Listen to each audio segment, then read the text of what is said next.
It's three guys who combined to play 15 seasons in the National Football League trenches. Well, two guys. And Mackey, who didn't do shit. This is the O-Line Committee. I think we're gonna have to change the intro now that Jay's out, and he's out in part because of his annual big hunting trip. But I think he's also out in part because he picked the Giants confidently to win that game. Confidently. Listen, so, he is give him a fine, first of all, for a cult fine. Because he is the cult fine and missing the show fine. Hold on, let's rack him up here. Okay. And no Swifty flag. I didn't see it. So no Swifty flag.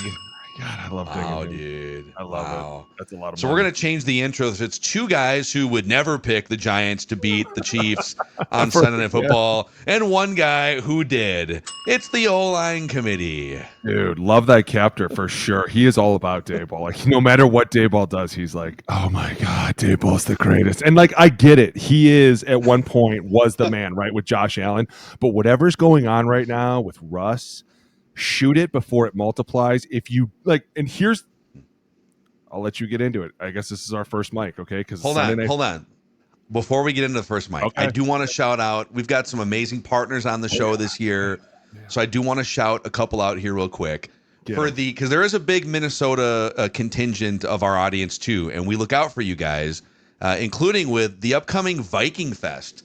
And no, this is not a festival where you can see like, former Vikings, Alex and Jeremiah. It's like you go to Viking Fest, which runs October 4th and 5th and the 11th and the 12th, 2 immersive weekends.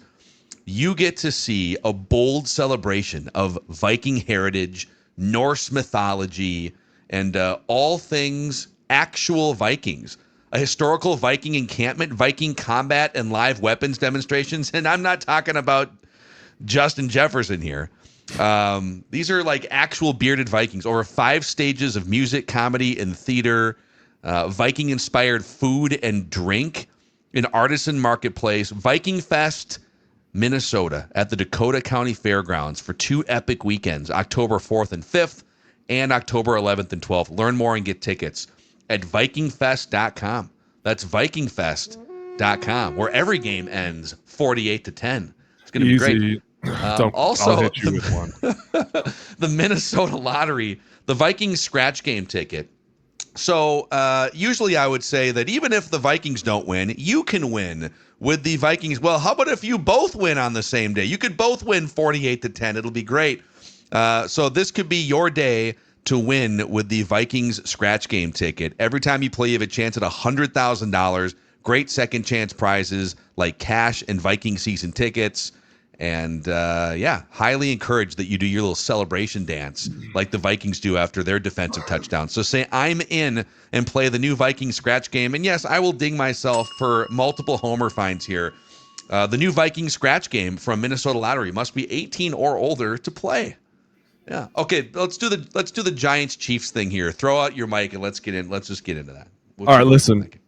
He's clearly going to be my mic simply for the fact that whatever happened last night can never happen again, right? But now we're at this crossroad and we're at this dilemma because all of a sudden people are like, well, I want Jaxson Dart to go in. And it's like, okay, but I've been seeing Russ has been getting hit a lot.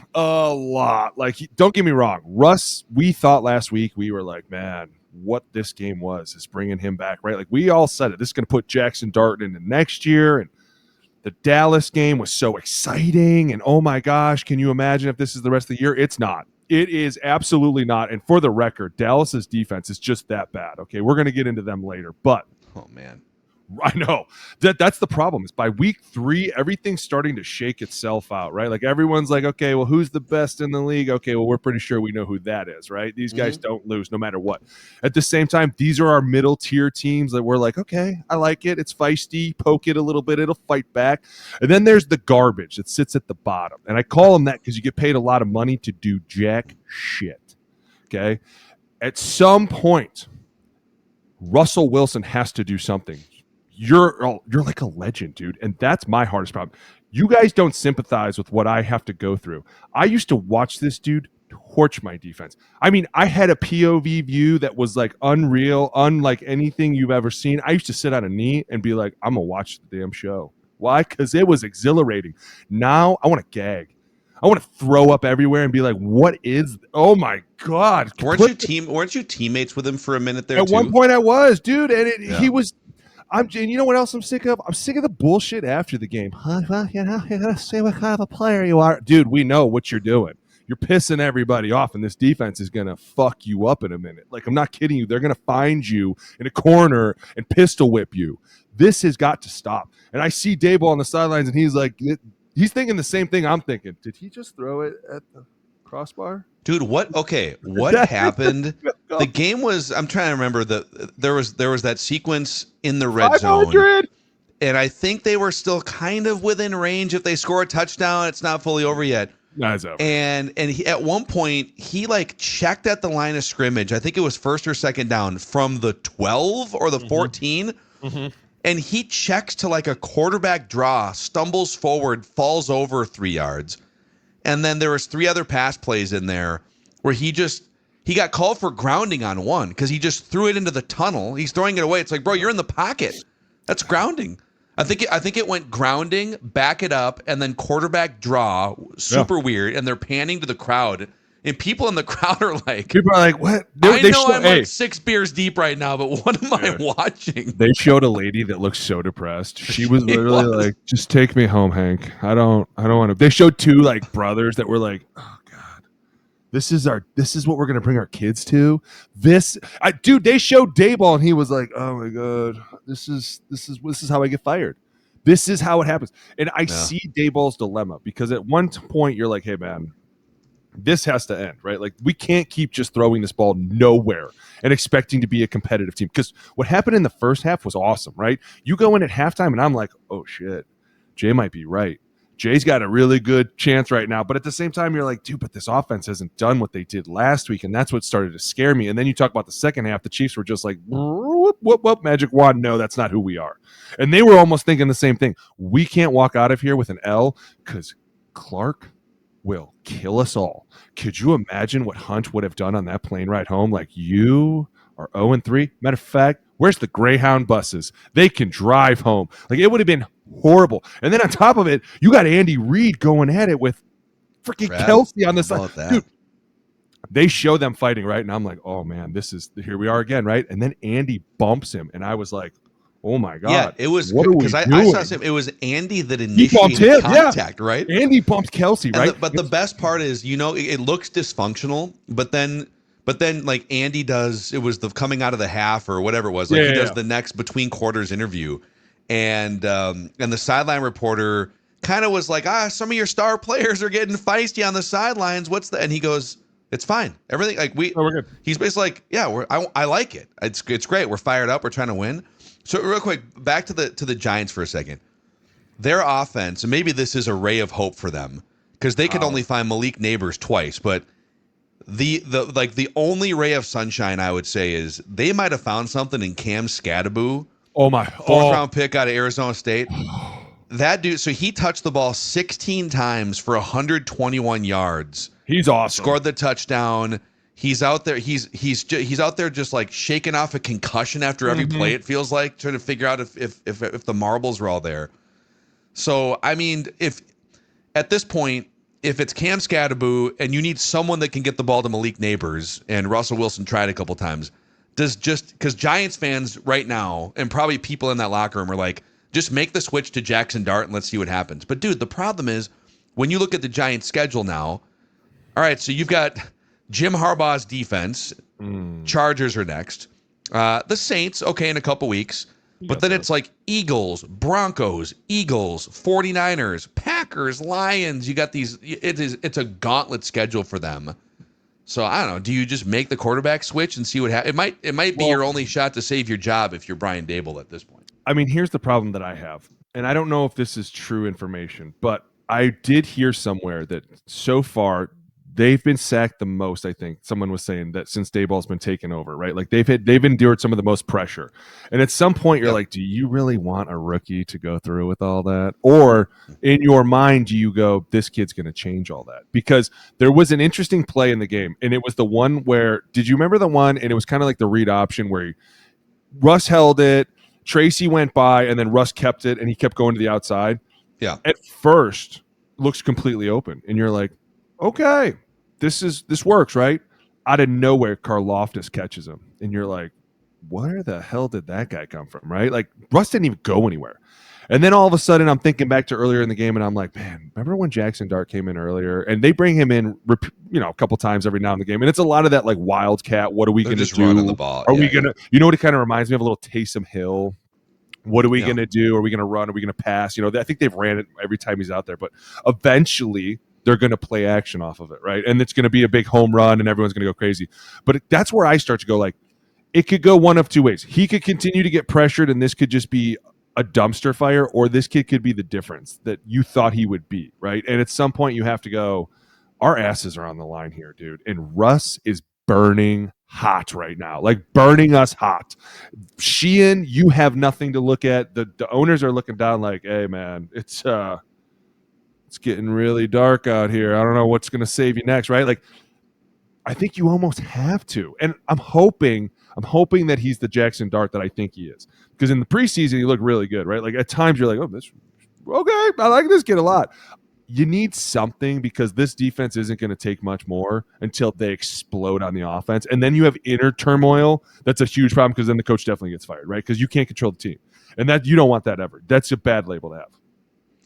But here the other thing, though, is like if your franchise is at a point, I would put Dart in because I think it's kind of the last stand for a regime almost where, okay, if he's ready to spark as a rookie, okay, whew, that was a close call, but we got something going forward here. If he doesn't spark at a rookie, if he doesn't spark as a rookie, my issue is you're putting the fate of like a general manager and a head coach, and you're asking a guy that probably isn't ready to step in and play at a high level as a quarterback yet to like save a bunch of people's jobs. And but this happens with 5 teams every year in the NFL where it's like, okay, our franchise is a dumpster fire and we're drafting you to save this steaming pile of garbage here.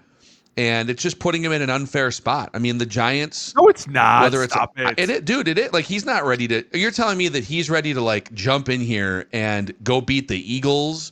No, and go beat the Lions in a few weeks. No, you're not going to beat the Eagles. But at some point, you have to look back and go, "Hey, man, we drafted you in the first round.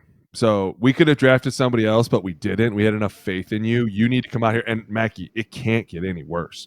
He hit the field goal post, and I was like, "Wait a minute, did he just throw it on fourth down? It looked like a throwaway." On, Russ, it was bad, is what it was. And then he gets on the podium and has the nerve, the gall, to get up there and go, "Well, you just got to know who you are as a player. You got to ride it all. Stops the doubts." Russ, it's down. It is officially stomped and down. Kill it. It's done. Bring in Jaxson. I'm with you. It can't get any worse. And you know what? It's the Giants. You did this to yourself. You have to go out there and play this competitive game. You got rid of Saquon. Nobody liked that. Now all of a sudden Daniel Jones is showing up in Indy and he's balling out again. It's like, you know what? Maybe the problem is you. I don't hate to say that. It's also, dude, if you're the Giants right now too, and you're looking around, and last year Saquon Barkley sticks it to you, 2,000 yards, Super Bowl. He had more yards in a season, playoffs included, than anyone in like decades. And then you go look in the AFC this year, and I don't know if you're following, but old Daniel Jones, the Colts score 41 points again. Three weeks they've punted, I think, once in 3 weeks. The Colts. So you got Daniel Jones over here, you got Saquon and the Eagles over there, and you're trying to figure out if Jaxson Dart can save everyone's jobs. It's just guys, we're good. It's not. We don't need him. We're gonna be fine, dude. Everything's fine. Listen, I think the problem is too, and this is the last thing about this. Because I can't keep talking about New York. I do love Cam Scatterbo, by the way. Totally Mike Allstott 2.0. Mike Allstott 2.0. Love everything about him. But I am going to say that when it comes to Dayball, like at some point he was probably like, I don't want to get rid of either of these guys. Can we just try and keep them? Like, you know what I'm saying? Like no respectable coach would look at one of the best running backs in the history of the league and be like, yeah, no, we're good without him. Like, especially when you're an offensive-minded coach. Hell, if you're a defensive-minded coach, who do they value the most, Mackey? running backs. Why? Because they rarely mess things up, and they keep the ball in here, right? And we keep it on the ground. And if it's in the air, 3 things can happen. 2 are bad, and I'm always just down negative person anyway, so I'm going to think that those 2 are always going to happen. So, like, that's why I'm like, man, it sucks for these 2 guys because they're going to have to ride this out, and hopefully Jaxson comes in and changes things for them. But if he doesn't, this is definitely going to be the nail in the coffin. That's like, all right, we're good. To what? Just real quick before we get, I'll throw the next mic out. But to what extent are the Chiefs were never really in danger, even though that game was a little too close for comfort? Yeah. It kind of felt like they were the better team the whole night, but as it should be. They're 1-2, but they got the Ravens coming up next weekend. To what extent did the Chiefs make you feel better about their season last night? You know what? A little bit. And honest, Patrick is I'm a homie dude. Like, I love watching him do what he does. It's so exciting. But the thing about them is they are missing 2 of their key players. And when they get those 2 key players back, everyone's going to be like, shit. Right? Like, this was your chance to get them 0-3. We don't have to talk about them for the rest of the year, no matter what they can do. 1-3, if they lose to the Ravens, 1-3 becomes a conversation that's a little dicey, doesn't it? The fact that it's got that 1 in front of it, I'm like, oh, God.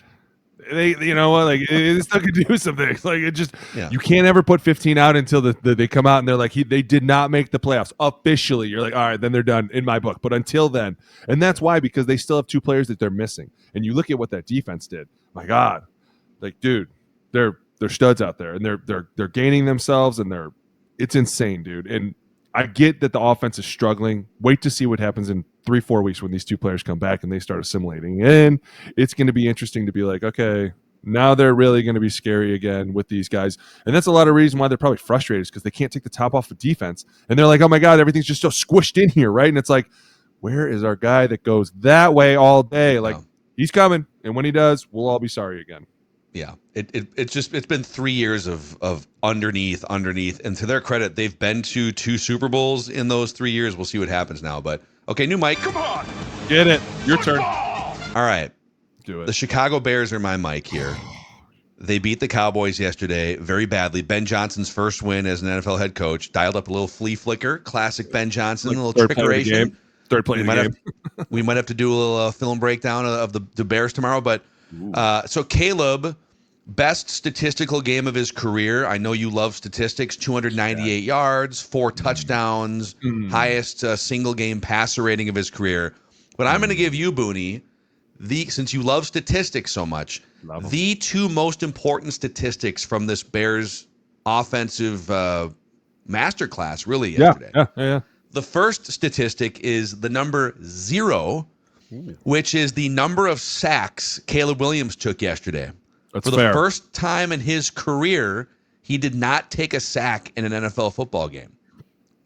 And the second one is the number 11, which is the number of consecutive run plays Ben Johnson called for the first drive in the third quarter. The Bears had to, so they got the ball second in the third quarter. Mm-hmm. Dallas got the ball first. So they took the ball like 10, 11 minutes to go in the third quarter for their first second half drive. And they had a 19-play, 76-yard tone-setting touchdown drive to go up 31-14. So you're Dallas, you're coming out, all right, it's not that bad. It's only a 10-point game. Ben Johnson, during that drive, runs the ball 11 straight times from like the 45-yard line down to the doorstep of the end zone. Message sent by Ben Johnson yesterday. So I've been hard on the Bears.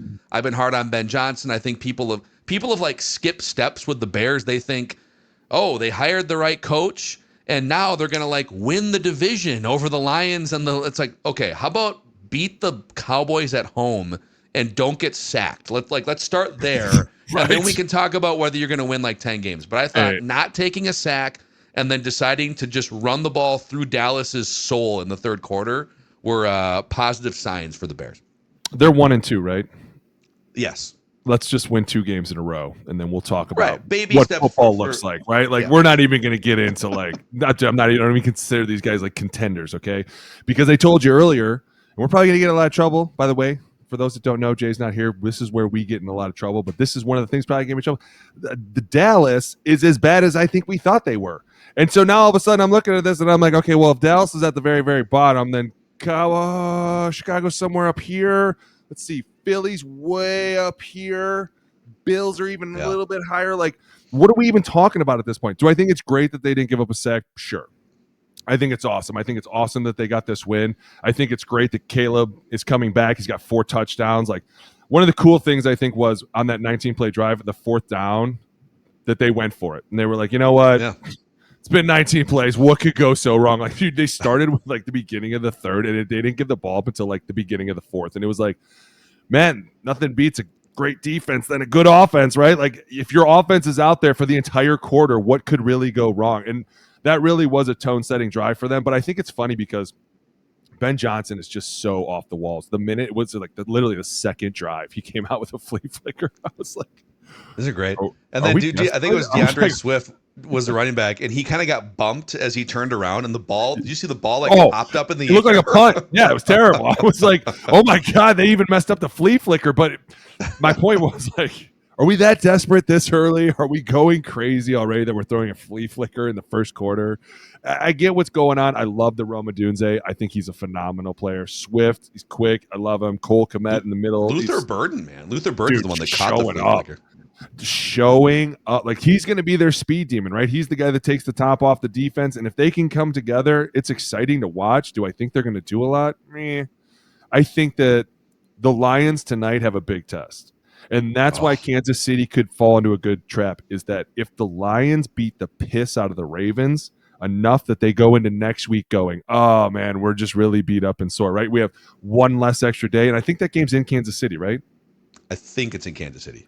Which now we got to travel, right? Like, we're already shortening the week up. We just came off a really, really tough game against the Lions. I mean, it could be interesting to see what happens. But, dude, Chicago, for me, they took a step. Yeah, I get it. I think Dallas took a big step back, right? Like, there's been a lot of people, and I don't mean this in a bad way, but a lot of people have been getting on Caleb Williams, and he kind of brings it upon himself to a lot of the things that he does. But at some point, like, that guy beat you, and he threw 4 touchdowns against you. Yeah. How bad is your defense? Like, you say, and you can do whatever you want.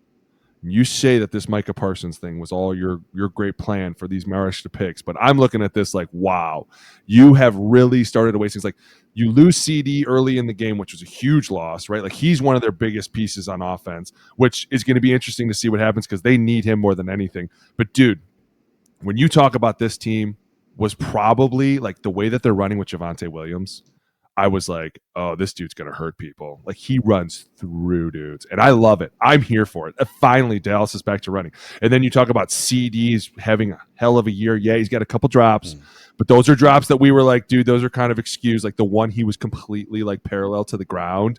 And when he landed, I was like, I don't think anybody could have caught that. Like, I don't give a fuck how good you are. You're not catching that ball. So I get what they're doing. But now on defense, you're reeling so bad that you're giving up this many points to the Bears, who haven't won a game. That's where I'm like, man, you guys are really starting to set yourselves apart of where we fall in this league.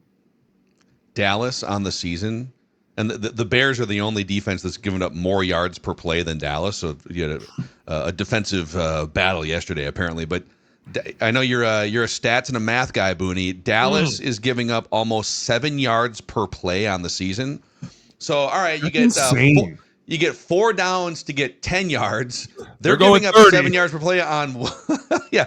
So times 4, that's 28 yards per 4 plays on average against the Dallas defense. So we're kicking field goals after 4 plays, and you talk about putting a huge stress on your offense, right? And I'll be the first to say it. I think Dak looks a lot leaner this year. I think he looks a lot better. All of a sudden, you lose CD, you put more pressure on the outside, and they have the playmakers to do it, right? George Pickens, Turpin, all those guys. But then, like, Pickens dropped a really bad Pickens hits that ball off his hands, and all of a sudden it goes to the other team, and it's like, thought you wanted to be here, bro. Thought this was what we were doing, right? And you turn around, and I just can't get over this whole Micah Parsons. It's because we're all okay with it. Like, when the hell did we become okay with this guy giving up his best defensive player, and then they're just getting their faces kicked in the whole game, and we're like, let's not talk about the fact that they traded away one of the best pass rushers in the NFL. And they were like, oh, no, we don't need him. I think you do need him, and now you're going to really miss this because, man, yes, CD's hurt, but had he not been hurt, I think this game goes differently. I'm not kidding you. Like, They, like you said, they didn't get enough pressure on Caleb. Defensively, they're letting up way too much. It's not good. Eberflus goes home, gets his ass kicked by his old team. Eberflus was hoping for a little personal revenge there, and he got the opposite. By the way, have you peaked this upcoming week's Sunday Night Football game? Dude, listen. Packers, Cowboys, Micah Parsons. I'm glad you brought it up because I wrote this down on my notes to bring this up. I want to know where Jerry was when they were like, Jerry, problem. We play this team on Sunday night. And if we can't stop this guy, we're going to look really stupid. Now, I want you to know something. The minute that they agreed to this trade, Micah Parsons looked at the schedule and was like, when do I play them? Okay, cool. I'll be ready for that game. Come hell or high water, you can have 45 dudes blocking me. I'm going to kill that quarterback. It's a dude, Dak, you better run. And you don't have CD? Oh. Yeah, is there any so we're doing this like midday on a Monday. Is it high ankle? Good. That's not good. A high ankle on anybody is never good. Extremely tender to the touch. It's just a bad loss, man. I'm telling you, if they would have had him yesterday, that game goes differently because he's a huge part of their offense. And when you don't have him on the other side of George Pickens, all of a sudden it's like, well, shit, here we are again doing the one receiver thing, right? And you got the Javonte Williams working behind you. Like, he is a nasty little running back. I love what he's doing. I kind of want to get a jersey. Like, dude, let's just take the faces off. But do you wear jerseys? I don't. I want to see. I only wear this. I am a Harbaugh disciple. I wear the same thing every day because it's easy. It is easy for me to wake up and walk into my closet and go, that and that. When's the last time you put on a good pair of pleated Harbaugh-like khakis?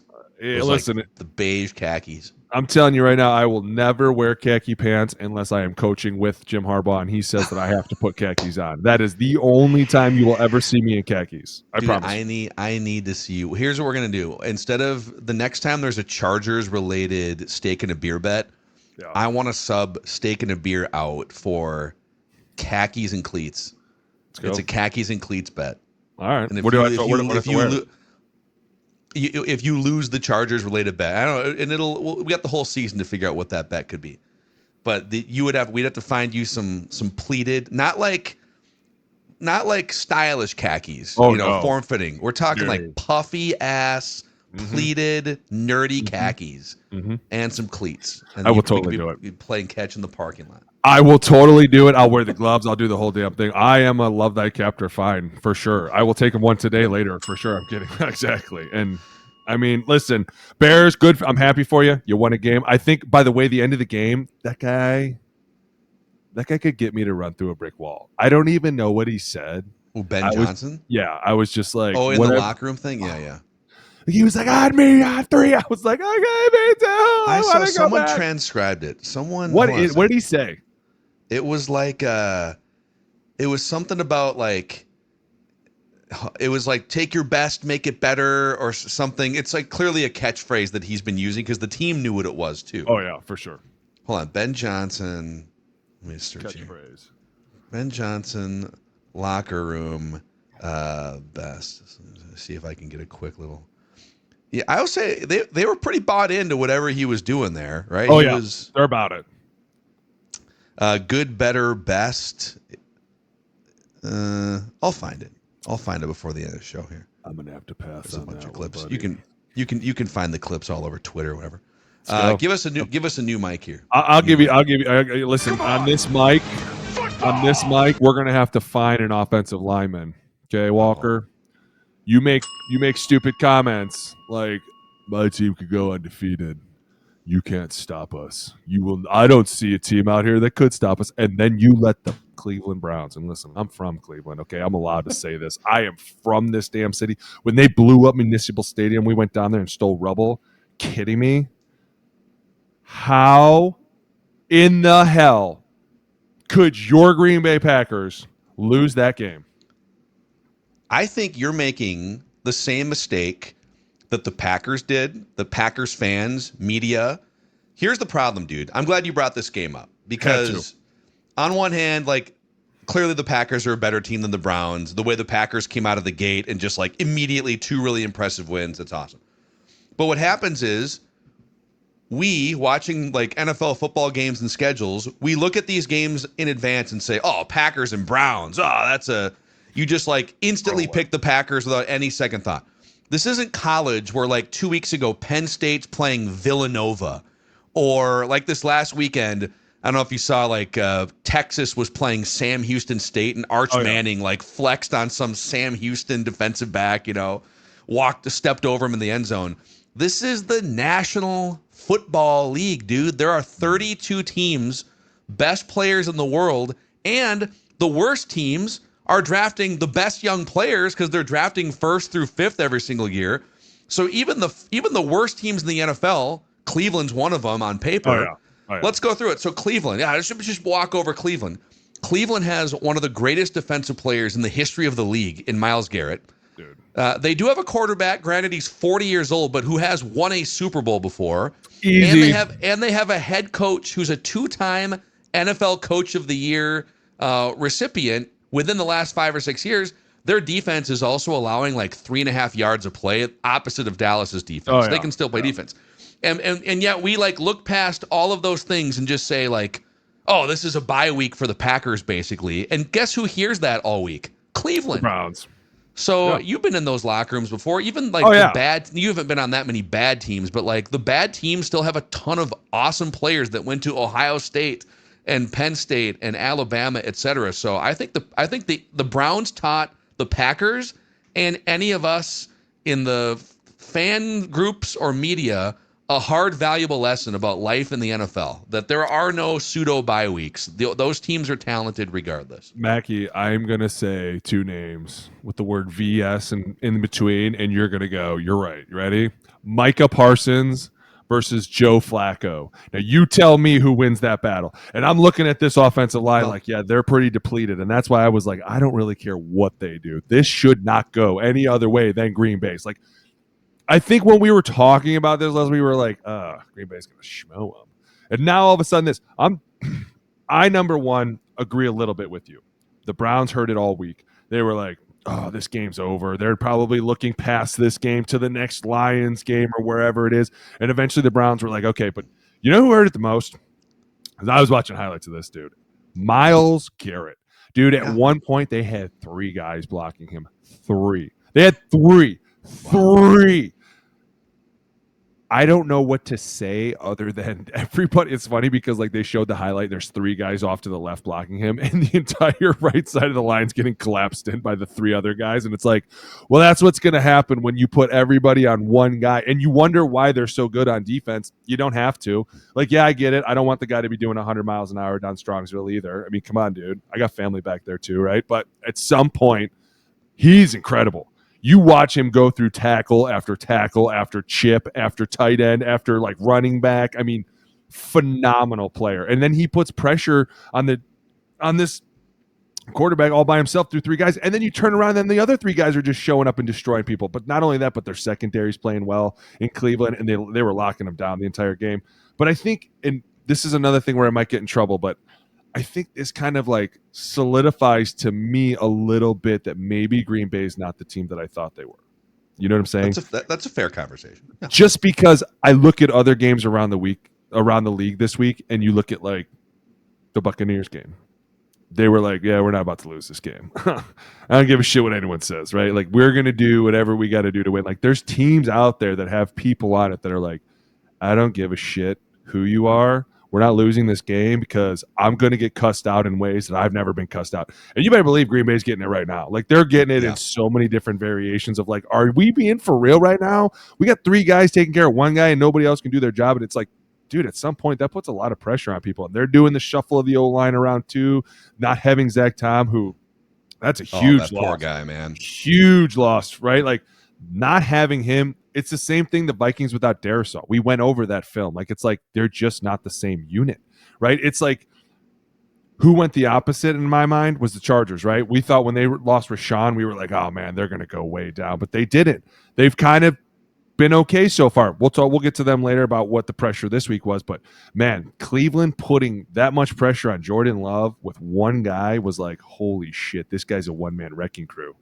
Well, and there is everything I said off the beginning of this, Mike, I stand by, which is stop taking the Cleveland Browns. The Cleveland Browns as a whole are a joke over 25 years. Fair. But any given week, they're tough with Myles Garrett, with Kevin Stefanski. By the way, Quinshon Judkins, the second-round pick running back out of Ohio State, showing up out of nowhere. That's a real deal running back there.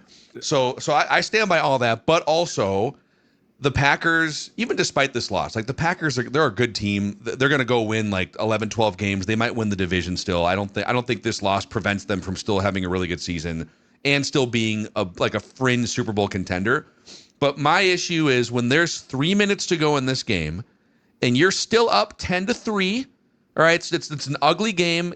But you're up by a touchdown with 3 minutes to go. It's 3rd and 3 at your own 25-yard line.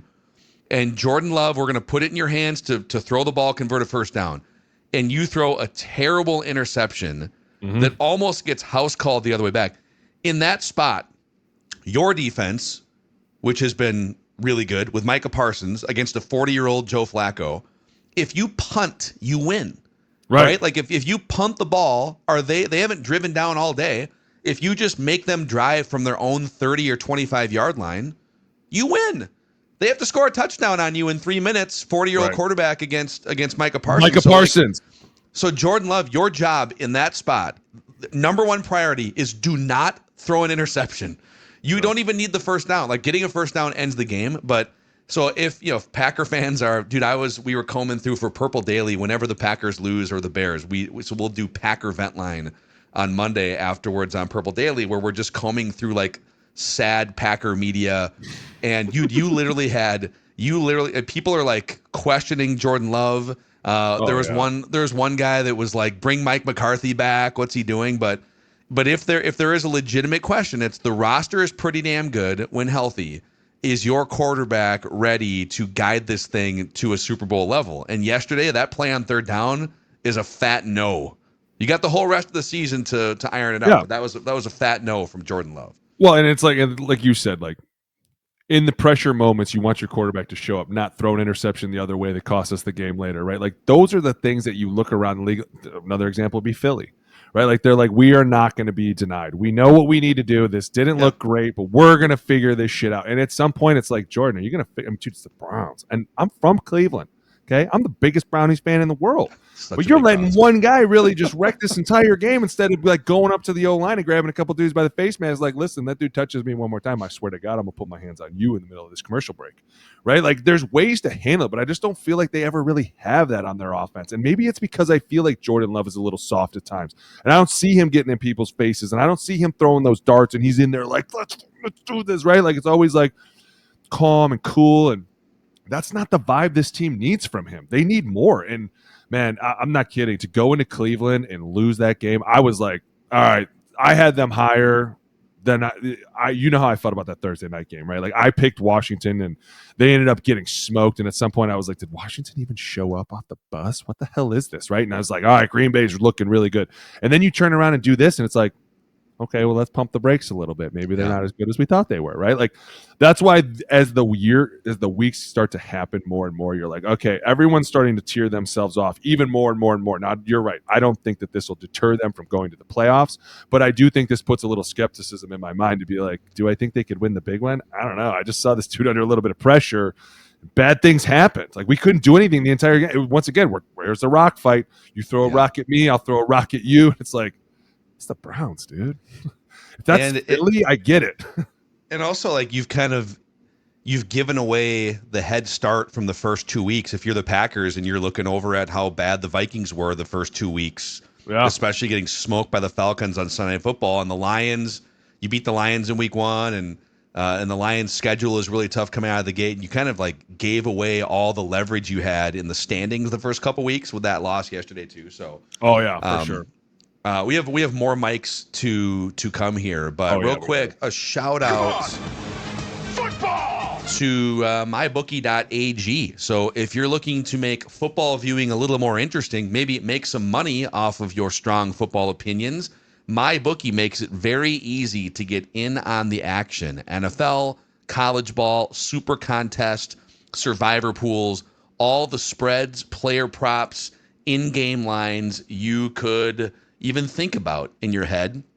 And if you're new to MyBookie, you can use the code OLINE, and any bet you choose up to $500 is fully covered.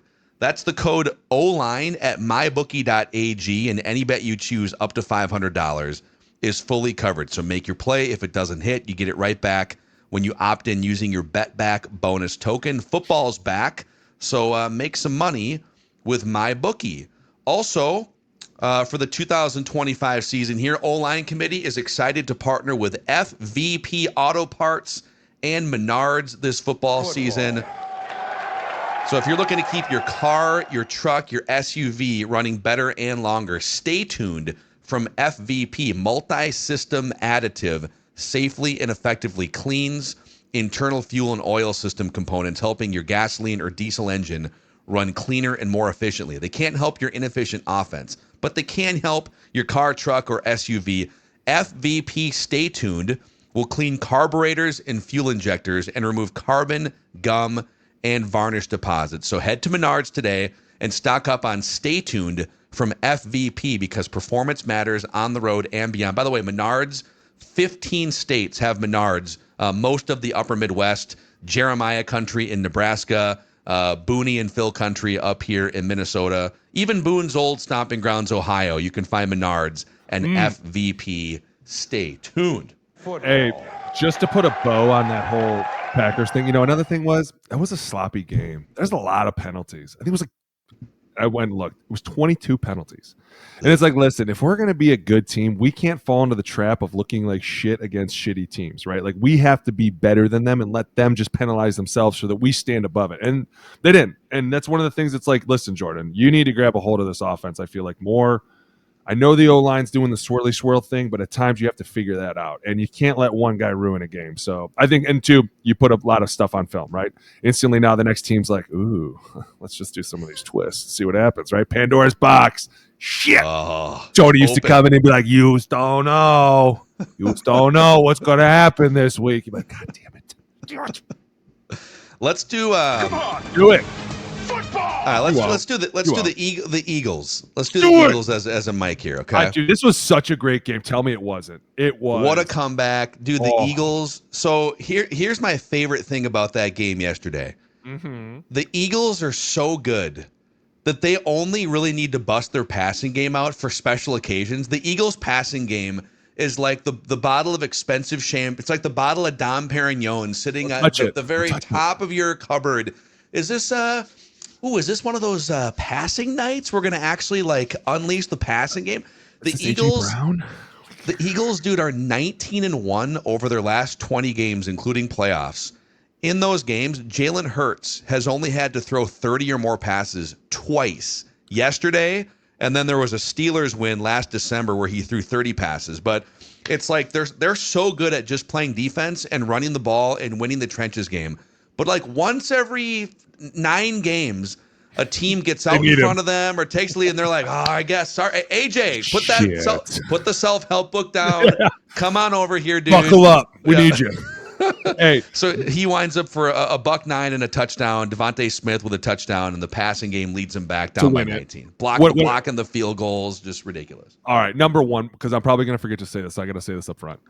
Jordan Davis is what they wanted Jalen Carter to be, and I'm not even kidding you. Jordan Davis has taken such a step up in my book. Watching him chase down Matt Stafford on that third down, I was so impressed. And I'm sure everyone's probably like, oh, well, that's his job. But his job could have been to just stop right as soon as he left the pocket, right? He's a big 3 technique, didn't have to do anything.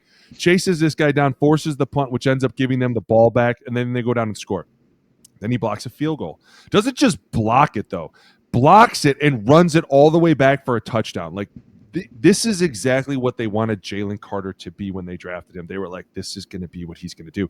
But instead, it's been Jordan Davis, and now we're talking about how Jalen Carter's out of shape, and we're like, wait, what? Yeah. Like, dude, I can't believe that. And I shout out to Jordan Davis because he's having a phenomenal year. Like, he's just showing up everywhere, and I love that about him because he's slimmed down, he got in shape, he's doing what he's got to do to help this defense. They're not as elite as they used to be, and I say that because they have to blitz more. Okay, when you're an elite defense, you just rush 4 and you go, guess what? Good luck, right? Been there, done that. Went against New York's 4 that was like you don't even want to know, right? JPP, OC, Tuck, all those dudes. Like when you can just rush 4 guys, you're like, shit, this is going to be a long day. Why? Because the window's closed sooner. And if it's really just 2-man, now you're really screwed because no one's getting open. But what the Eagles did yesterday offensively with Jalen Hurts, I'm going to say this. I want to change my MVP this year. And I should be able to because mine's hurt. And I didn't expect that. Wait, I thought you already changed it last week. Well, they didn't trade for Jameson Williams. Oh, Jameis Winston. They have James Winston. They haven't traded for him. They haven't traded for him. I was going to take him if he went there because, dude, if you him and Jamar and T, oh man, you would be like, sure, he's definitely winning it, right? I want it to be Jalen Hurts, and here's why. He is the most perfect quarterback for Philly, and I mean this. I'm saying this right now. For maybe the last 2 years, I've always not liked him. I'm just being very honest, and nobody knows this. I've never really been like, oh, Jalen Hurts, that's my dog, right? But the fact that there's so much dysfunction on Philly's team, like Big Dom just got fined $75,000 for sending a text message out on the sidelines because they said that one of his feet was inside the white lines while he was doing it, like one foot. Yes. They fined the team $75,000? No, they fined Big Dom $75,000 because he was sending a text message on the sidelines while. What do you think Big Dom's pulling as a head of security? $250 easy, bro. What? That's a big chunk of his salary. He might even be getting $5. Dude, you know what Lori went down and was probably like, hey, that thing's in the backseat of your car. Okay, don't worry about it. It's probably just another installment. But there's so much going on, right? Like Nick Sirianni, we're always like, oh, God, this guy's just such a conundrum because he's such a meathead at times, and at times he's great. And it's like, Jalen Hurts is always the calmest dude. And they kept showing him, and they keep doing this, like, when he blocks a field goal and they just show him standing there, and forever that's kind of bothered me about him, right? Like I've always been like this guy, and I felt like he was him going, I'm better than all of you, right? Like the way he talks at times, you're like, are you talking down to us? Because I don't appreciate that as an old lineman, right? I am officially here to say that I'm here for it. They need that in Philly. They need the calmest dude, because in moments like that, when they're like, hey, Jay, we can't run the ball, it's all you. He's like, fuck it. Let's do it. Right? Mm-hmm. Where's 11? He's right there. I got you. Right?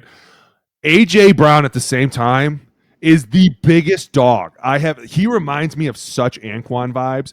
Anquan used to get in fights after guys would tackle him, and the ref would come up to me and be like, you need to physically get him out of here now. And I'd be like, yeah, okay, go ahead. You tell him. You tell him. Like, dude, he would just be cussing people out. And you see A.J. Brown running so hard, and all of a sudden you're like, you got that, and then Devontae Smith on the other side. Oh, my gosh, this is going to be so amazing. Yeah. Like, he does such a great job, and he's always just so, hey, flip to 6-gun, deuce right, 26, I right. You're like, dude, this guy never breaks character.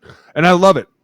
I'm officially here for it. I think he's going to be the MVP this year just because of that. Like in this emotional game, and that was by far probably the NFC Championship, right? Like that's just a showing of what it's going to be in the end of January. That was awesome, right? And he knew that he had to be that guy. Like he doesn't need to go crazy and jump around. Like even when they have the most exhilarating moment, because I would have been just like, did you see Nick Sirianni like ran into him? Yeah, that would have been me. Yeah. That would have been me as his left guard, like running into a boom. And you see this? Oh my God! Right there he is, just like, all right, where's Matt? All right, amen.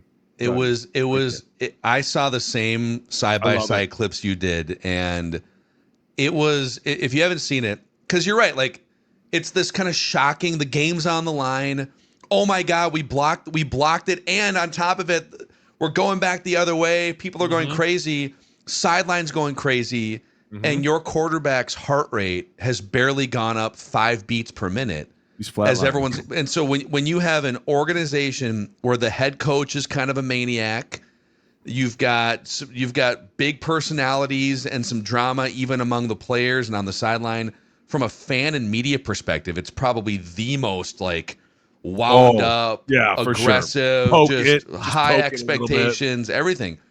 And I almost feel like it's a prerequisite. If you're going to win big in that city, you need your quarterback. You need some calming presence in one of those key spots. So if it's not going to be your head coach, because he's kind of all over the place. I mean, he's turned out to be a great head coach. And he is, builder. but he is all over the place. Don't lie. He is what he is. Like, we love that about him. And that's what makes Philly so tough, right? Is at some point, I don't go against what Greg Williams said. Cut off the head and the body will die. The problem is if the head is a psycho, you really got to cut it off, right? Like, to beat Philly in Philly, you really got to go in there and give it to him.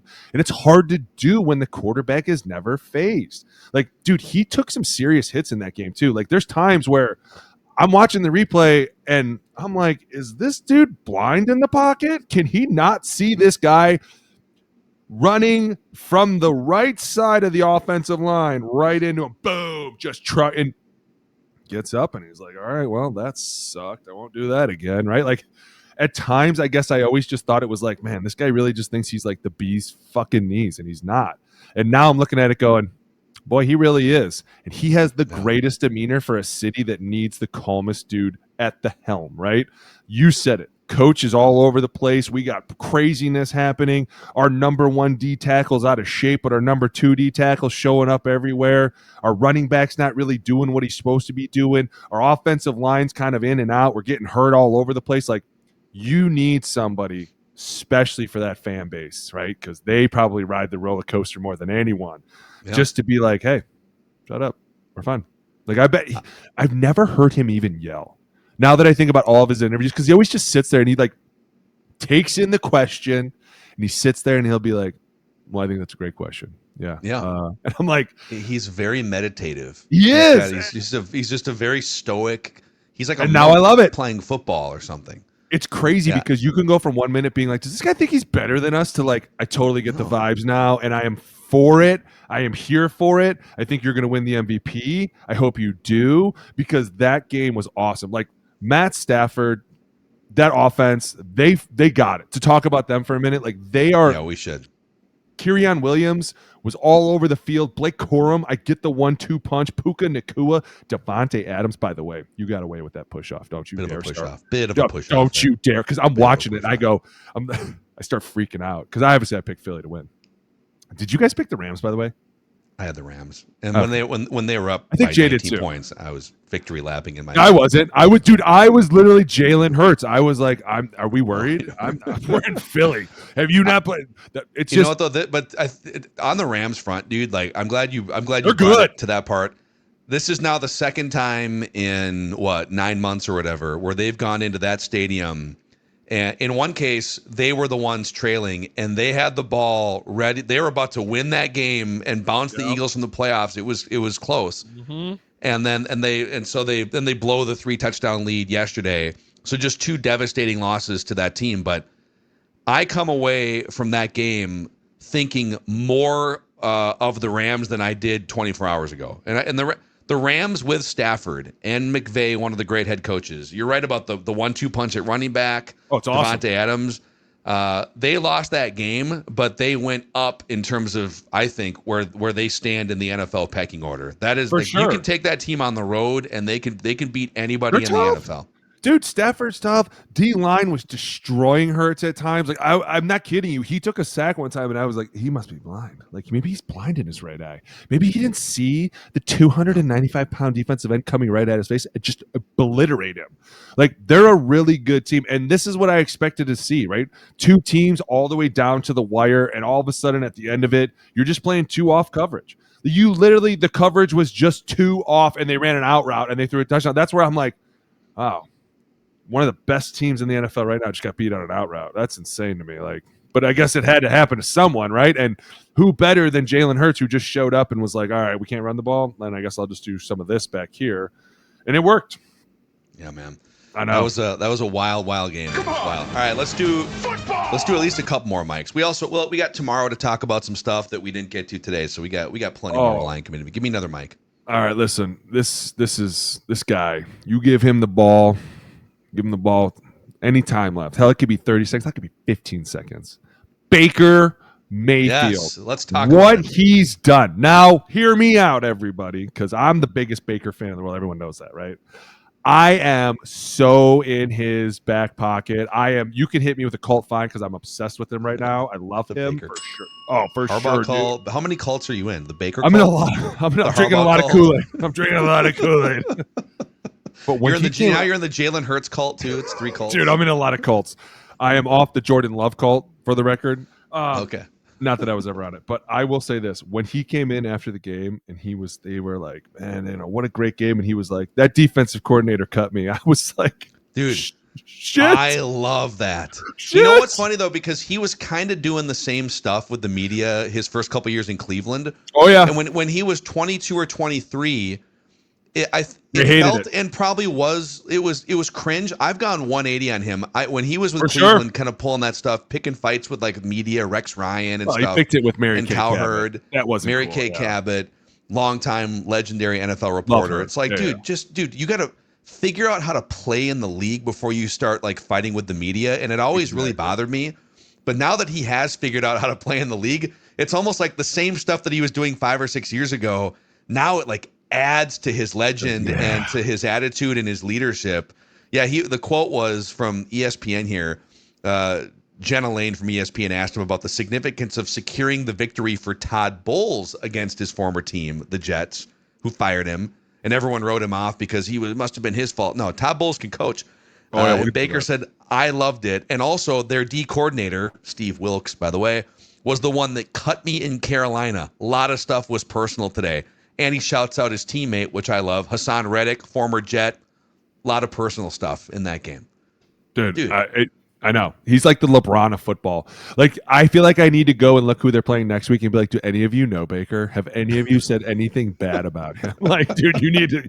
You know what he's doing? He's checking receipts. He's basically like, oh, you cut me? Okay, cool. I think it's great. By the way, that'll be the greatest meme ever, watching Aaron Glenn straight down the field. Like, he thought he had it, right? He was like up and down and like going nuts and like doing his thing. Then the special teams coach like, you like that, Aaron? He's like, I love that.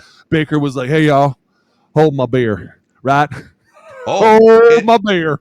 It's Eagles Buccaneers this weekend. Noon on Fox. Please find a way to make that a primetime game. It's too late. Gotta be prime so time, that's dude. a Hassan Reddick revenge game too, because the Eagles traded for him and then didn't give him a contract, right? I think he got a Super Bowl ring either way. Yes, so you got the revenge. And you know what?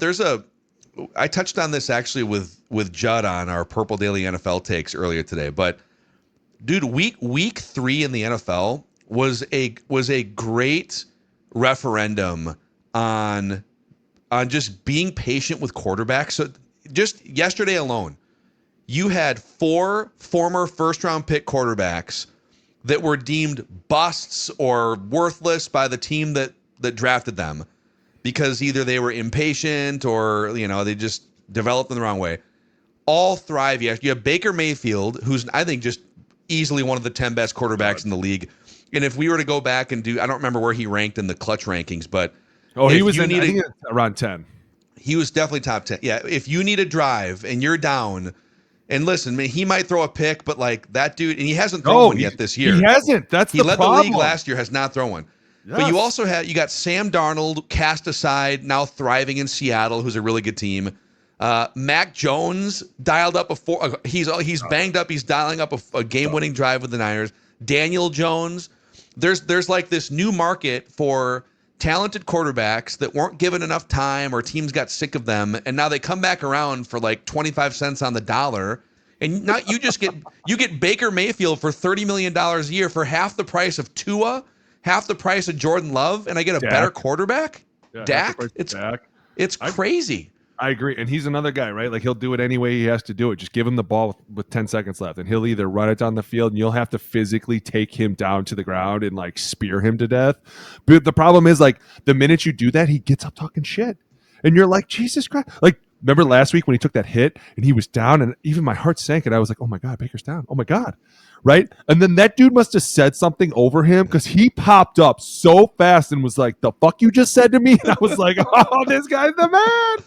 Right? Same thing this week, right? Like, no matter what happens, he'll find a way to get it done. Now, they're going to miss Mike Evans if he's out. If they lose Mike, I think this team is going to be hurting really bad. And I'm cool with it. I'm cool with the claw. Chris Godwin's coming back, though. Oh, thank God. Then I think what's his name? Ibuka. Yeah, dude.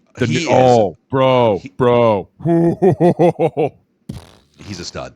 That He's guy's a stud. fucking stud. Him and Baker were meant to be together, and that's why, like, if you can get Chris Godwin back and you can get Mike Evans healthy, oh shit, you got problems, right? Like, dude, the defense is gonna blitz you to death. Todd Bowles has always been the same thing. He's gonna have Vita Vea up there eating the shit out of you the entire game, just bull rush after bull rush after bull rush, and then all of a sudden here comes Twisty Twist in front of you. Like, it's so fun to watch. And here's what I love about it. Like, hear me, because I'm one of the flashiest dudes in the world, and I'll talk shit more than anyone. You know me, Mac. I never back down to that. But that's why I love Todd, because he's not that guy, right? Like, you're hearing me. I like the guys that don't talk shit, right? Like, those are the guys that I always let lead me, because I was like, okay, he's the most calm in the room. I'm gonna let him do whatever he needs, right? I'm just going to, wherever he needs me to go, I'm going to do it for him, because I'm the wild one. But he is the calmest guy all the time. And then you listen to him talk and you're like, no way that's his voice, right? Like, you're like, there's no way this guy is just this chill all the time. He's always like, Baker. And you're like, oh my God, is this really who he is? Like, and then on the other side, you have Aaron Glenn just going down the sideline. And it's like, dude, karma strikes all the time in this league. You have to be chill. I'm going to be honest. I'm not against what Aaron Glenn did, but I think it's a bad look for your team, right? Like, you don't see coaches really streaking down the sideline like that. I get it. It would have been your first win, but like, there's Todd. There's Todd. Like, well, he must not know Baker's on our team. Oh, shit. All right, Baker. Do what you got to do, bud. It was like, oh, my God, this is great. I love it. I'm here for it. I love Baker. Yeah. I have for years. I totally agree with you, though, Mackey. 100%. When he was in Cleveland and he was fighting everybody, I remember sitting there, and I'm pretty sure I was playing at the time, and I was like, dude, shut your mouth and just win, right? If you just win games, in a couple of years, you can turn around and say whatever you want, but you have to physically go out and play these games and get credibility before you start fighting Mary Kay Cabot, of all people. And I remember when he got in that fight with her, I was like, dude, I'm not going to back you on this. Like, she is a legend in what she does. She's cool. They don't fight the media. They told me it feels like he's kind of mended. I don't know if he's mended with Mary Kay, but I remember like who cares? Cowherd used to go at him hard, and I think Colin was right about a lot of the immaturity stuff. Oh yeah. And Baker and Colin would bat. Apparently those guys, at least according to Colin, like, Baker almost jumped on Colin's podcast network a couple years ago, and so I think Baker has made a concerted effort too. He's still brash and he still rides that edge. Oh yeah. But I think he's successful enough. He's made enough money now. He's won a playoff game. It's like, he's a little more comfortable in his football skin. And he doesn't feel the need to have to just brawl with everyone that has a crossword. Like, dude, just ignore it or use it as fuel quietly, you know? And I think too, now that we've seen enough of him, we know that this is just who he is, right? Like, he's just an aggressive quarterback. He is kind of like the back road talking dude that's just going to get up and talk shit to your face. And you're like, is quarterback supposed to do him? Right? We're over here. Russ Wilson over here. Complete opposites, right? Like, like for those personalities, you can see, and I've never been in an NFL locker room as a player, but like, Russ says what he thinks he should say, or what he thinks is the right thing to say, and it comes off as disingenuous. Mm-hmm. And you can kind of see now why, there's been some locker rooms that have just kind of been out on Russ. Baker, almost to a fault, is the other way, where sometimes he'll say too much or go too hard. But if I'm a dude, you tell me, if I'm a dude in that locker room, who would I rather die on a hill for? Russell Wilson or Baker Mayfield, right? You already know. Who are you going to say? Mm-hmm. Baker Mayfield. Exactly. Like, we're all dudes. We all sit in the room. Wilson, right? Let's ride. The less filter you have, the more genuine I know you are, right? The more you swear, the more you cuss, the more you just say weird things, the more I go, this guy just says what comes to his brain, which is great, because that's just you being you. I'm cool with that, right? At first, we were all like, man, this guy's just poking fights, but it's like, this is what gets him going. Like, maybe he fought the media in the beginning, and then he was like, wait a minute, why am I fighting them? I should go fight the players on the field, right? And now he's taking his fight out to the field, and it's like, that's where you wanted to go. Go talk shit to those guys, right? That's okay, and we're all cool with that. Yeah. And now that he's doing it, he's having success, it's like, man, this is great. Like, the way he runs, the way he talks, the way he even throws a ball. I call them angry throws. Like, you can just see when he throws his hips into a throw, you see that ball, it's almost on fire. You're like, Jesus, Baker, that thing is smoking. And he gets into it. And it's who he is. But Mike Evans not being there could be a big problem. Getting Chris Godwin back is obviously going to be huge for them. Ibuka, I mean, I'm excited for them because I think their division is obviously one of the lower ones, and they could just steamroll everybody all the way through it. The Falcons are back down, which Mackey doesn't give me what hope a brutal loss doesn't that give was. me hope for your Vikings, though, buddy. I'm sorry. And Well, I know, okay. I know. Well, hold on, let's touch on that. Come on. Next, Mike. Football. Next, well, the Mike, let's pay proper homage. The Mike should be Isaiah Rodgers, Vikings cornerback, who, no hyperbole, no exaggeration, had one of the greatest individual defensive games in the history of the NFL yesterday. Ever. Also, your favorite publication, Pro Football Focus, they've been grading games for like 20 years, and they gave him the only 99.9 grade on a 0 to 100 in the history of their grading. No other player has ever been given a 99.9 grade in a game. So he's the first player in NFL history to pick six, take it to the house, to score a scoop and score touchdown that he also punched out himself, to have 2 forced fumbles. He also had, I can't remember if it was Jamar Chase or T. Higgins, but there was a one-on-one man coverage, end zone, 50-50 ball that would have been a touchdown except for him blanket coverage poking it away. He was targeted 3 times, 1 catch for 2 yards. And all of this was before halftime, by the way. The Vikings were up like 34-3 at halftime. So Isaiah Rodgers, who was a part-time player, he won a ring with Philadelphia last year, and he was in that loaded secondary room. But he's never played more than like 400 snaps in a season because he's been kind of a rotational guy. Stud performance yesterday. So that was the catalyst for why the Vikings beat the Bengals 48-10 yesterday. And it helps to have Christian Darrisaw back for first time in 11 months. No, absolutely. And like you said, how many turnovers did they end up having? Was it 4? 5. It was 5. Listen, when you go into someone's stadium and have 5 turnovers, Tom Rathman, and I've said this before, and people probably get annoyed because I say it a lot, but Tom used to pull up this script, and it annoyed us too, but it was so important to know this. Like, every time we'd go on the road, they'd pull this stat up, and it was like if you fumbled or gave up 1 interception or 1 turnover, your chances of winning went down to 25% or something. And if you had 2, it went down to like 10%. If you had 3, it went down to 2%. It was like, you physically can't win a game if you're giving the other team the ball constantly. And I don't know what was going on, but for whatever reason, they just could not hold on to the ball. They could not physically. Pirine fumbled. Jamar Chase fumbled. I think T. Higgins fumbled. Like, everyone was just fumbling constantly, and it was like, I don't even think they know what they're doing. I don't even think they know they're playing a football game. And to be fair, that probably was the nail in the coffin for Zach Taylor too, right? Not only have you gotten Joe Burrow hurt again, and some people get on me about that, but the truth is you need to keep your $55 million investment safe. It is your responsibility. The guys up front, that's their job to physically do it, but it's your job to know going into the game, like, hey, this is going to work or this isn't going to work. And shame on you, because even you two told me when I picked Joe to win the MVP, you guys were like, dude, you even said they have the worst O-line. And it was like, what did you think was going to happen? And I was like, well, I guess I didn't think Zach was going to be dumb enough to sit back there and throw the ball like 65 times again for 10 seconds each. Like, I thought he'd be like, hey, guys, here's something called the quick game. Yep, catch ball, I throw ball, right? Like, we're just going to get the ball out quick. And then all of a sudden, when everyone starts getting this off coverage, then we're going to start doing more things. But instead, it was like, we're just going to continue to beat our head against the wall. And as an owner, I have to look at this and go, this guy who is extremely talented and we have paid a ton of money to is now not on the field. And now we're probably going to end up losing the rest of the season because your dumbass doesn't know how to max protect. Like, at some point, this is going to be a problem. And the Vikings look great. And Isaiah Rodgers looked amazing. Like, just was destroying them single-handedly. But at some point, you're like, dude, the Bengals looked that bad. And the Vikings still lost to the Falcons the week before. How the hell does that happen? Well, September in the NFL is wild. Also, I think for the Vikings, and this has been the case with San Francisco and Trent Williams over the years, I think you have to draw a line between weeks 2 and weeks 3 on the Vikings schedule, regardless of Carson Wentz did a nice job not crashing the car. He was fine, but unspectacular.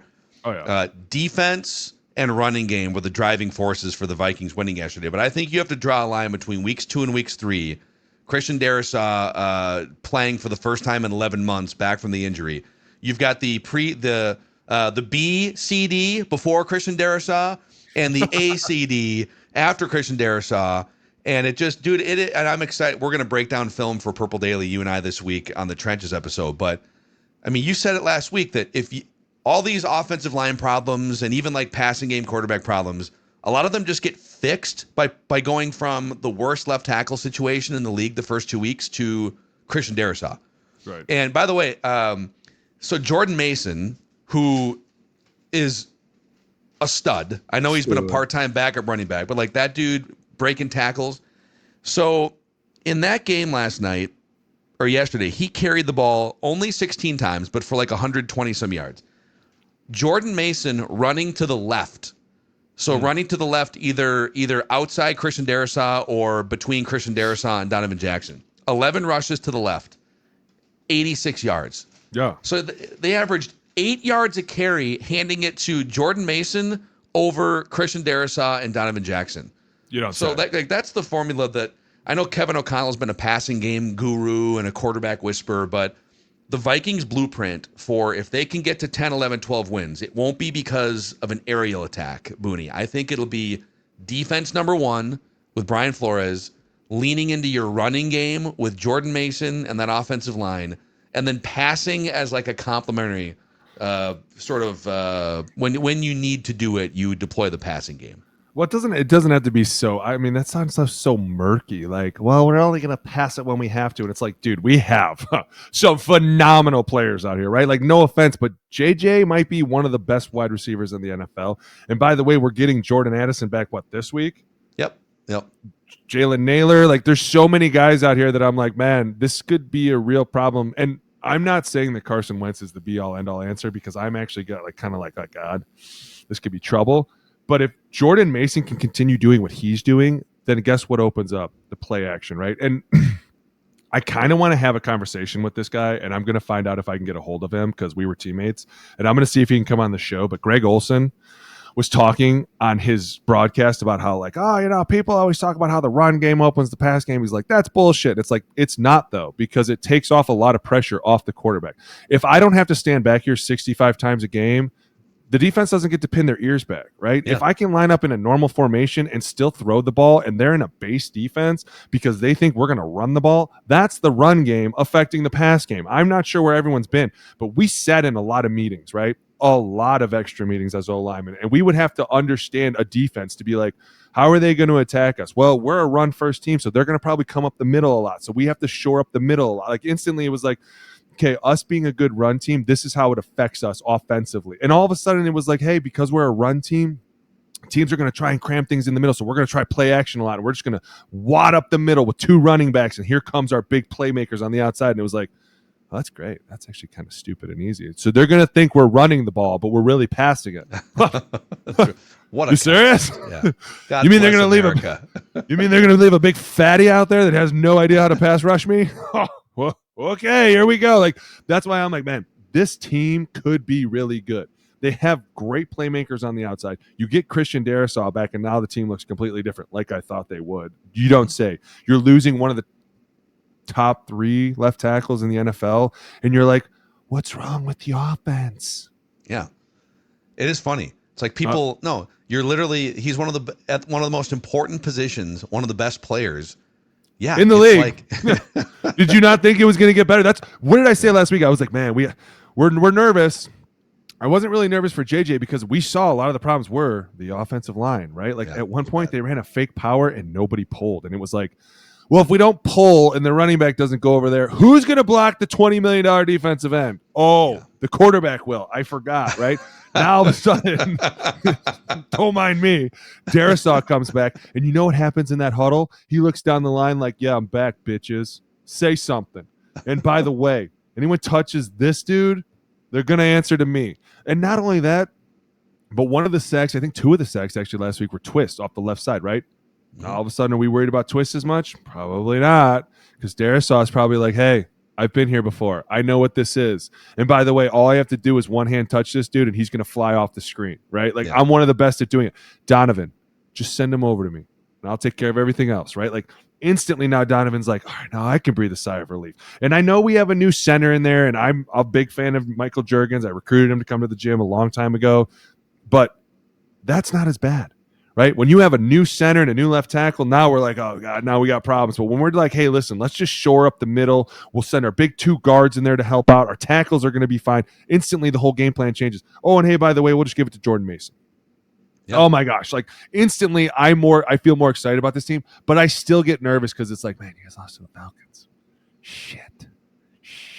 Because they just got stomped by the Panthers. I think if you were to replay that game with Christian Darrisaw I think if you could give me 2 things in that game, Christian Darrisaw and when it's 1st and goal from the 2-yard line, and they learned their lesson because they had 2 rushing touchdowns in the deep red with Jordan Mason.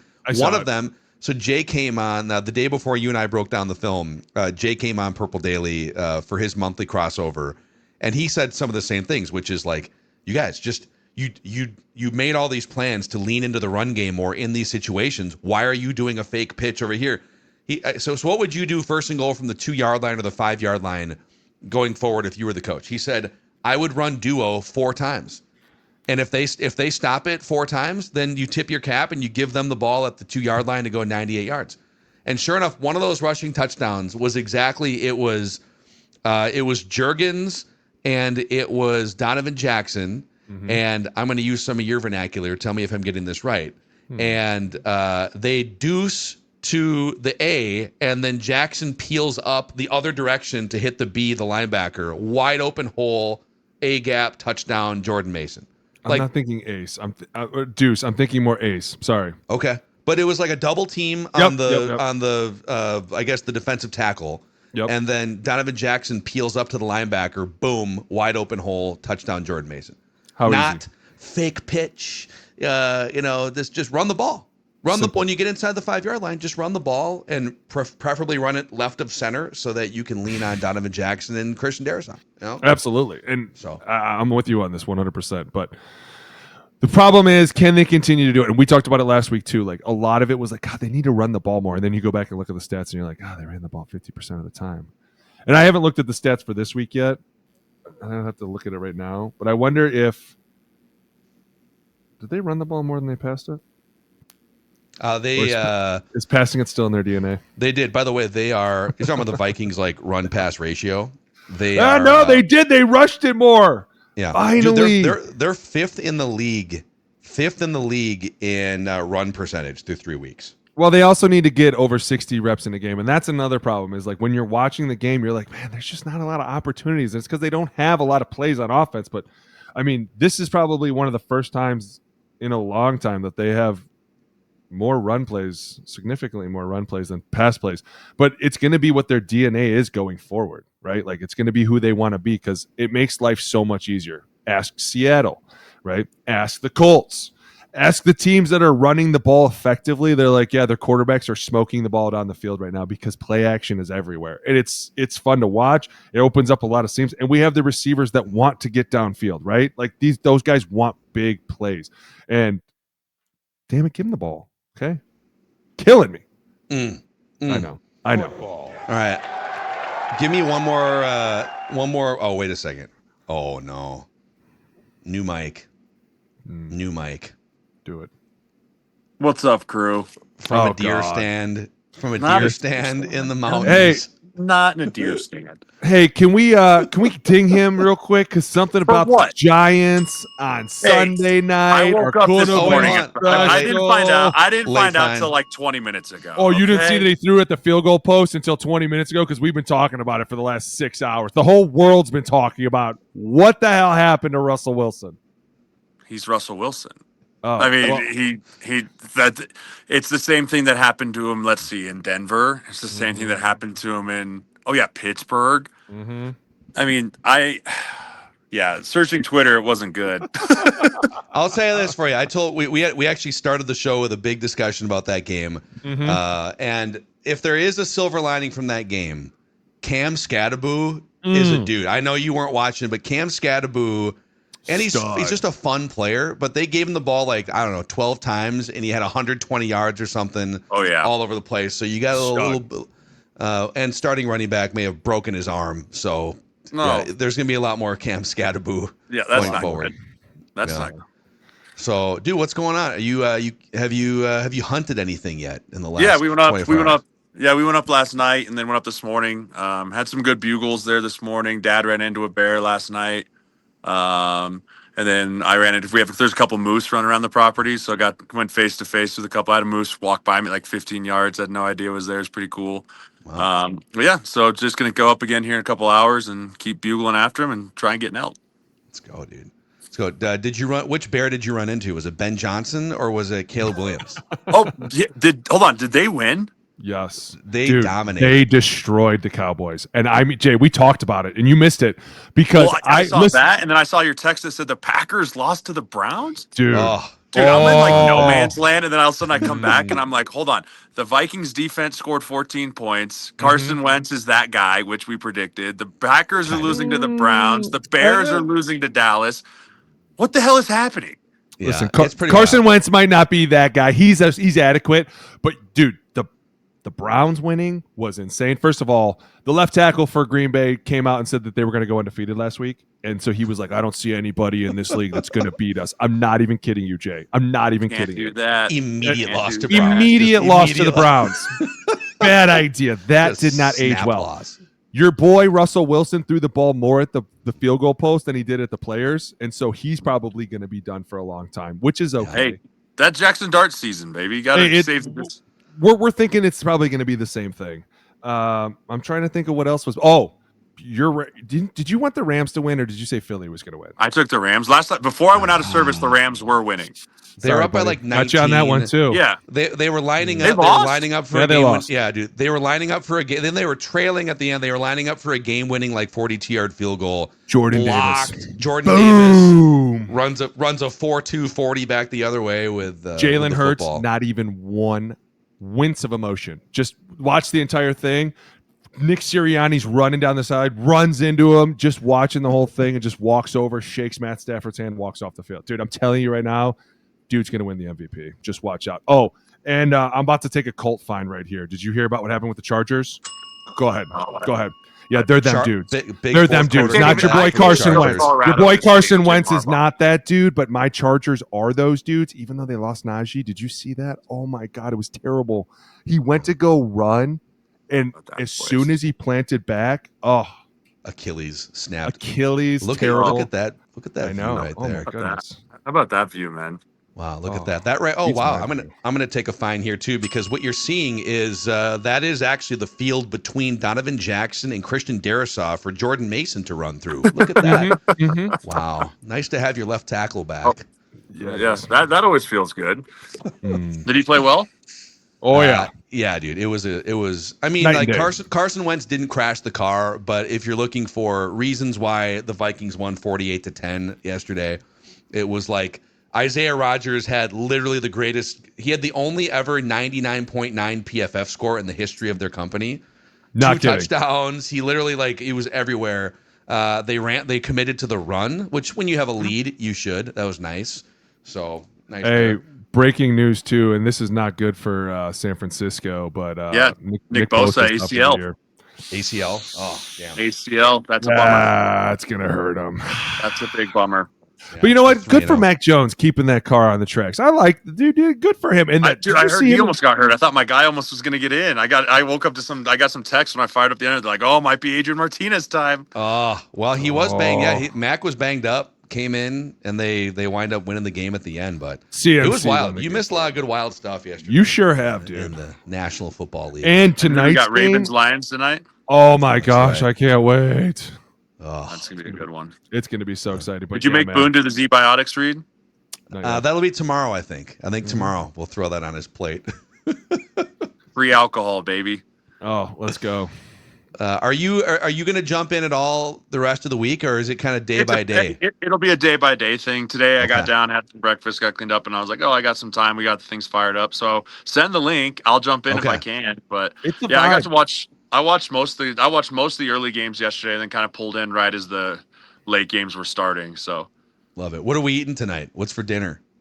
Pulled pork for dinner tonight. We got pulled pork for dinner tonight, and then the wife made tater tot casserole. We had some burritos and green chili last night. So a bunch of freezer meals. Just pull them out and throw them in the oven. Don't tempt me with some tater tot casserole, man. That's What do you guys got for film? What do you got for film tomorrow? What are you thinking? I know Boone's got to go here in a minute, but we got to do Bears, dude. That's we have to do the Bears. The first time Caleb Williams has not taken a sack in a game in his NFL career so far. I did see that throw that he threw like 70 yards in the air on the flea Dude, flicker or whatever. Dude, I was like, did he throw that from like the opposite 20 to the 10? Like that thing was freaking mile in the air. That was a missile. Yeah. So I'm hoping Detroit Baltimore has some good film in it too, though. Because if we don't do that, I'm trying to think of what we should break down. I mean, dude, did you see the Baker stand, the last drive again? Yeah. This dude refuses to lose. Could also break down some Philly game, some Philly tape. It's always Philly's always. I mean, we could also break that. I mean, hell, there's like honestly, we didn't talk about the Colts either. Dude, we could talk about the Colts, Jonathan. My Colts, baby, let's go. The fact that you didn't pick them to win the division, they're not your Colts. They're not. Didn't you say Houston was going to win? Where is Houston, by Daniel the way? Jones. Let me see real Put some respect on Daniel Jones. I did. I picked them to win. You didn't. You were like, no, you picked them to win. You said Daniel Jones sucked. And you're on record saying that. Yes. And then I watched the preseason and said they didn't suck. Remember, I was like, I'm going to pick these dudes to win. And you were like, Houston's going to be good. Oh, but they got beat by... No. I don't think so. It's also, mind you, it is still September in the NFL. I'm not worried. 8 days. These teams are showing who they are. Here, okay, for God's sakes. It's what kind of sucks is Jay didn't get to watch anything because I feel like teams are starting to fall into place. And we talked about this earlier. Like now that teams have starting to come out and win and lose more, you're like, okay, I see who's going to outlast. So did the Chiefs win enough for people to be like, oh, they're back? No. Or there's still a lot of like, oh God, the Chiefs are in trouble. Oh, I think the Ravens are coming up next. Yeah. Well, I think it's that, but also they're going to get some pieces back, dude. Like they showed yesterday that they can do it when they need to. And yeah, I mean, dude, we've talked about the Giants front four on defense. They're tough. They're extremely tough. And Mahomes was doing Mahomey things, and he still doesn't have that one guy that takes the deep threat off the top. And that's where I go, okay, listen, he's getting that guy back in 3 weeks. And when that guy comes back, everyone's going to... 3 weeks is a long time. Yeah, I think the Ravens and the Lions they definitely have some teams. That's why I said you're hoping that the Lions beat the piss out of the Ravens tonight so that when they go to Kansas City next week, they're like, dude, we're still hurting from this Lions game. That's a chance that the KC could pull it out. And then you have to play Detroit. That's another thing. Like, they're going to be tough. But I think Pat showed enough that he still has it. He still has the Mahomes. No one questioned Pat has it. It's Kansas City make it again. Well, That's is Kansas City. That's the problem. If he has it, they have it. So it's like, yes, they still have it, and they still are missing two of their top players. I mean, the Giants can still turn it around. They're still. You're an idiot. You're an idiot. Okay, fine him right now for being an idiot. He clearly didn't watch any of that game. I didn't watch a single second of that game. Yeah, there you got it. You know what they got? They're gonna have an open vacancy for head coach and GM soon. And I'm sorry, bro, because I'm with you. And you are a love thy captor for Daboll. And I love Daboll because he is a badass dude. But he got put in a shitty situation. And the minute they got rid of Saquon and they got rid of Daniel Jones and this came out, it was like, but you had two adequate people. They're doing it. Because guess what? They left and now they're doing it by themselves. Like, what did you not get about this? Jaxson Dart and Cam Skadu era. Let's go. Let's go. G-Man. This is your last chance. Put them in, dude. Let's go, Big Blue. All right, Jay. He's got some tater tot casserole to plow and some animals to hunt. And we'll send you the link tomorrow. Send me the link. Thursday. I will jump in. I will jump in when I can. Sounds good. All right, everyone. Jeremiah from the Wilderness, Booney. I'm Phil, and this is the O-Line Committee. See you guys.